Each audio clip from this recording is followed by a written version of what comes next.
Greetings to you all. I'm Annie Paisley, and you have reached my YouTube channel, Annie Paisley Intuitive Tarot. Now, this is a very special month in which we can look at the influences that we see around us in a very different way.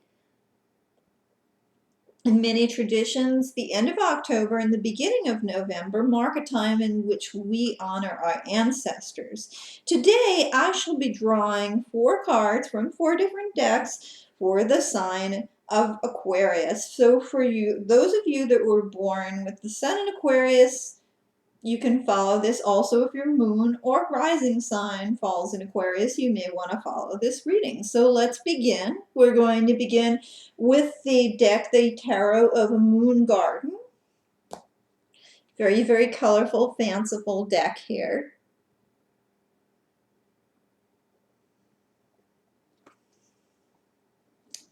This is for those of you born into the sign of Aquarius, the water bearer.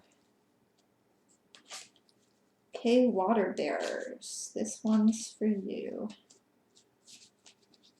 Let's see.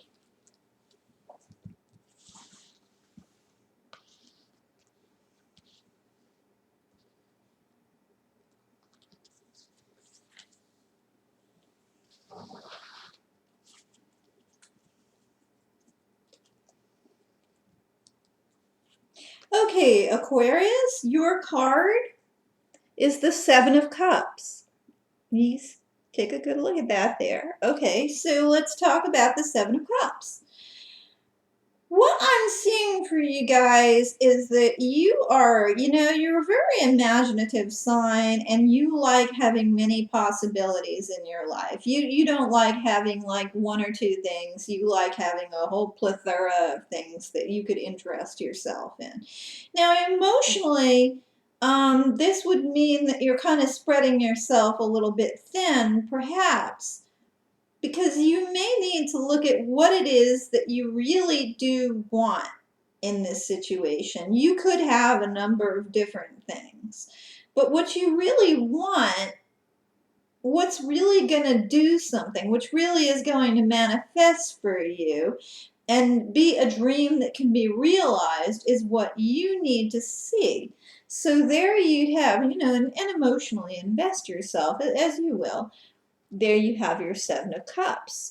Let's see what the next card, which is going to come from the Froud Fairies, is going to be telling you. Aquarius, let's see what the Froud Fairies have to say for those of you that are born into the sign of Aquarius. Aquarius, the water bearer. Okay, let's have a fairy for you.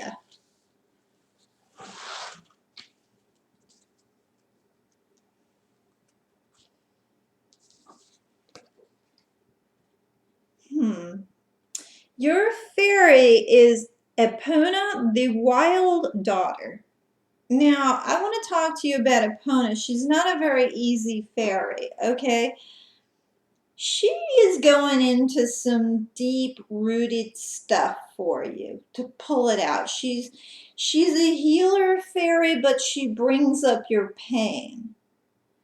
So what I'm seeing here is that you may be looking at some very deep-rooted issues that bring up some stuff for you that makes you really uncomfortable, and I feel like you've been pushing it back, pushing it back, pushing it back, pushing it back, and it's about ready to explode now, It really needs to come out. So as much as it hurts you for her to touch you, she is lending her touch to you to pull things out, like the way you would pull a splinter out.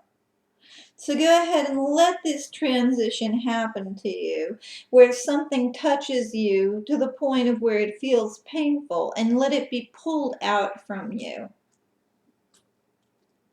Okay, Aquarius, we're going to go on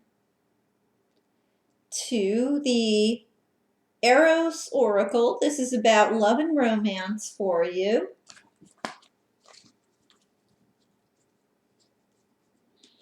Let's see what we've got for Aquarius.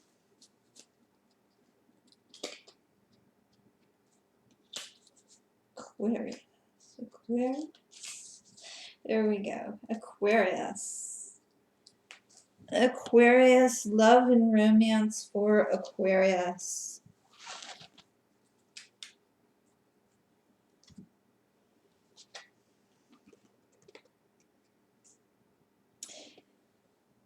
Expectation.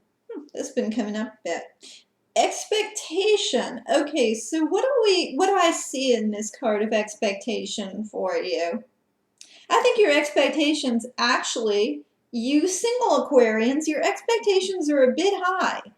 You're having a little bit of trouble partnering because you're thinking that this person needs to be absolutely perfect. They need to be intellectually completely you're equal to the point of where you may be even like, you know, kind of thinking that they have the same thoughts as you do. They're not they're very smart, but you're not seeing that because you don't, you know, you just don't necessarily feel like, oh, they're my equal. So I think you're being picky, and that's why you're in this mode of expectation here.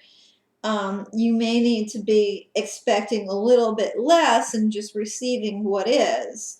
Now, those of you that are in relationships, your expectations have to do with feeling validated by your partner.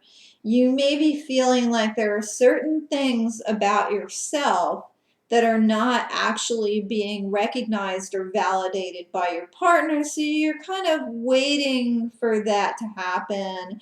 You're kind of waiting for you know, and I don't think it's a very bad thing, because I think that you kind of feel you have an expectation that these things will be honored in time, but that you're kind of like, you're wondering how and when, I would say. So let's see here what your next card and your last card, Aquarius, is going to be a meditation card from the Sacred Mirrors by Alex Gray. So let's go ahead and shuffle these cards for you.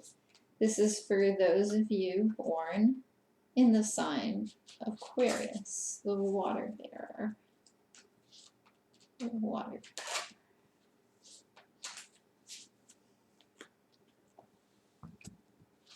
Okay, Aquarius.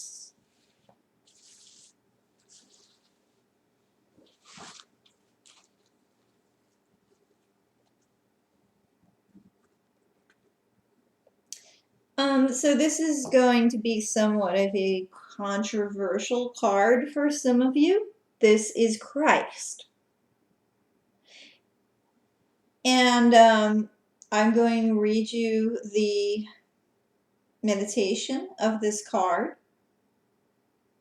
The resurrected appears surrounded by golden light. A fiery web spouts from his heart to ignite our own Christ consciousness, archetype of divine love and righteousness, aligned with cosmic parents. The sun is the radiant principle of agape, love that is wholly selfless and spiritual.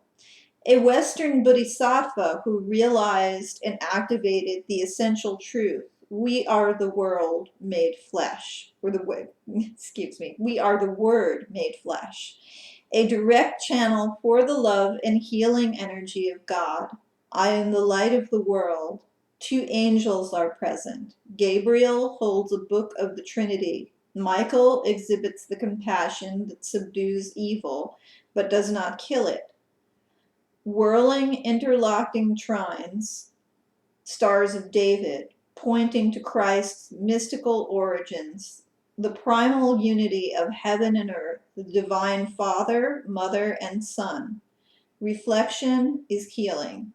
So I will address that some of you, this is touching upon your belief system. Others, this is touching upon a belief system you may not, subscribe to, and either way, that is fine. We believe what we believe. We have the faith that we do, and we, we take to heart what we do. But what is being presented here in this card in the way of metaphor, spiritual metaphor, is the union of mother, father, of polarities to create this divine child. The Christ in what we know of this as a symbol. It's the heart. Agape, love for all. What does this have to do with you, water bearers? Is what I'm seeing is that you actually, I feel, excuse me, I have a sneeze. You actually have come to a place where you want to do some kind of work that benefits humankind. And some of you, perhaps the environment, something like that. A lot of it being humankind, though. And you are like extending yourself. You're giving yourself over to this work. And I bless you in that. You will find healing in that as you apply yourself to this work. And when you go through that Seven of Cups stage, you'll find out exactly what this is and how to apply yourself to it. But remember, that love is for you as well as everyone else. And so that is it for you, Aquarius. I hope you have enjoyed this reading. And if you would like to schedule a more personal and detailed reading, please contact me, Annie Paisley. My email is paisleywbaby, and you'll see the spelling of it right underneath the video, at gmail.com. You can also follow me on Facebook, Twitter, and Instagram. Blessings to you all at this time of October, end of October. Blessings.